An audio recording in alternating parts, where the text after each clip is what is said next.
my speech is going to be in two parts. The first part is a summary of a structure of a celebratory speech, and the second part will be a speech that I've made up about a friend whose name has been changed for privacy reasons, which is her 60th birthday speech. So, and I've got a sheet because I'm a teacher and I can't help myself. I've got a sheet for you all to use and evaluate me, so everyone can evaluate me based on this. I might keep one, thank you. In my research, I went on Google, as we do, and I found speeches. All I could find was these speeches, and and I could change the words to make a different speech. I didn't like that. I needed a structure. So what I did was I rang my friend who did an amazing speech for her daughter's wedding. And she had gone to a guy called Phil Skebby. I can't say it. Chevy.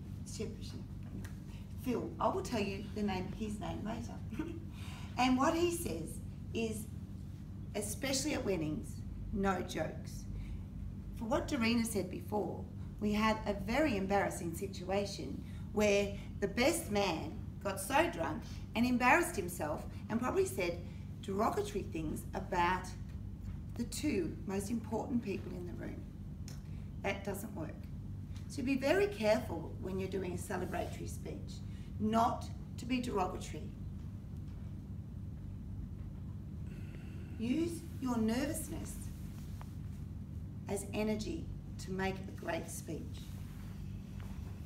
And remember, it's not about you. It's not about the person who's speaking. Step 1, be passionate and make it fun. Step 2, be clear in your message. Step 3, memorize the first sentence and preferably make it a question. Step 4, use bullet points on your notes. Don't write it all out. I've got bullet points. It doesn't look like anything, but it's bullet points and not the whole speech. Make it conversational.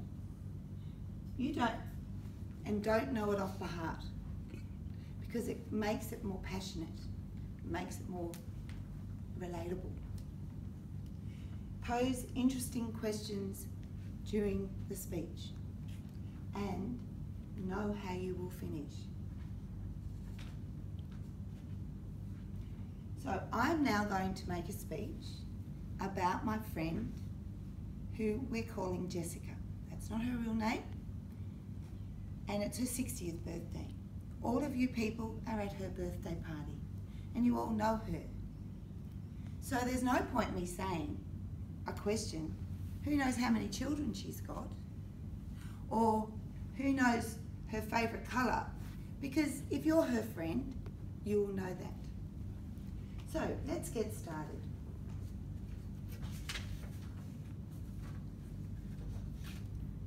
Do any of you know that Jessica was told she could be a model? And who knew that this woman, who is a celebrated public presenter, used to shake when she had to answer a question at school?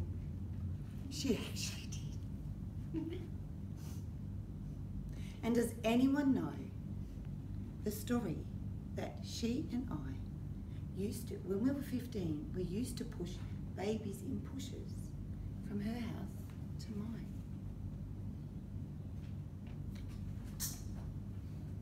While I answer these 3 questions, we are going to have a look at Jessica's main passions. Family is her main passion, education and friendships. And her values. One of her main values is courage, which comes into persistence and resilience. Another one of her values is loyalty and love, and she's also very creative.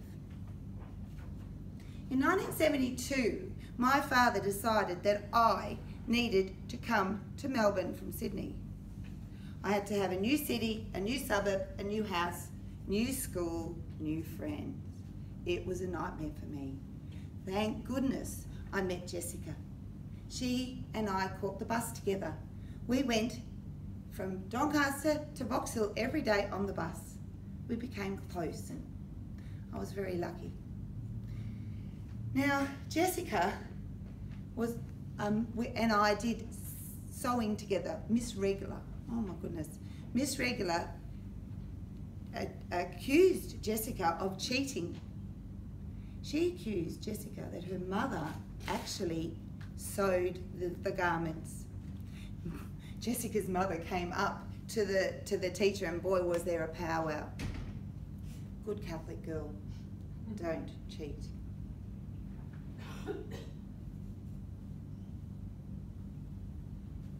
Jessica was such a good sewer that she made her outfit for the year 12 formal.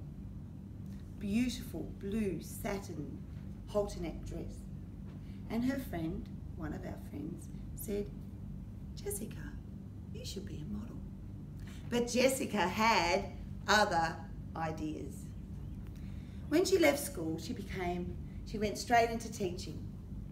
She did the course, she studied hard, she got into teaching, she became a leader.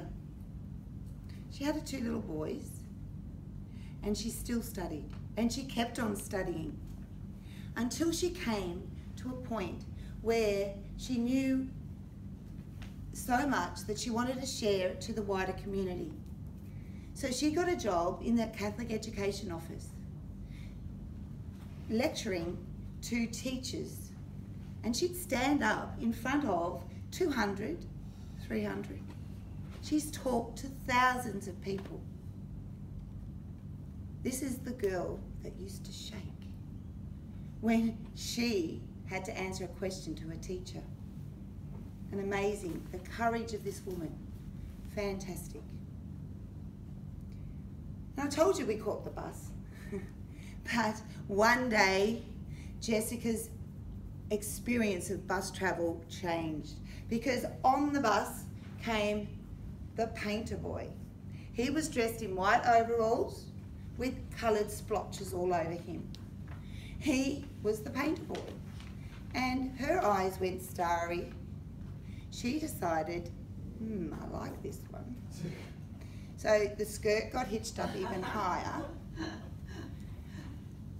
Gosh, we never got detention for that, which is good. Her skirt got hitched up any higher, and somehow she met Painter Boy at a I don't know, a dance or something. They fell in love, decided to get married, and had 2 boys, 2 beautiful boys. Unfortunately, it's all too much for Painter Boy, and Jessica found herself as a single mum with her second baby brand new. But this didn't deter her. This didn't stop her. Her courage kicked in, her persistence, her resilience. She developed single mother groups. She met other single mothers and they all got together, and she helped them be happy and cope with the situation. So those 2 boys grew up. They got to about this high and they decided to do little acts. So luckily for Jessica, her kids wanted to do little acts. And little acts Saturday morning, which took all Saturday, she met the love of her life, who had 6 kids at little acts. So the 2 of them, you all know them, the 2 of them decided to call this family a bunch or something. Isn't that the way the Brady Bunch goes?